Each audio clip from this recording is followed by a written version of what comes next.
Nel, may mga schedule ba ngayon ang Pangulo at kumusta ang seguridad dyan sa Malacanang? Yes, Ella, mula nang pumutok yung aligasyon ni dating ako Bicol Party List Representative Saldico, sunod-sunod pa rin ang schedule ni Pangulong Ferdinand Marcos Jr. Ang Biyernes ay pinangunahan pa niya ang formal na paglulunsad ng chairship ng Pilipinas sa ASEAN. Sabado naman ay binisita ni Pangulong Marcos ang Negros Occidental para personal na tignan ang naging aksyon ng gobyerno sa naging epekto ng Bagyong Tino.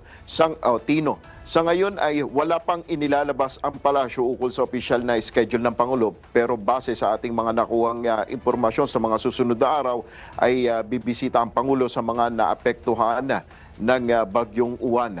Ayon kay Palace Press Officer Jose Claire Castro, gaya na ng sinabi ng Pangulo, hindi niya i-dignify ang mga paratang ng dating mambabatas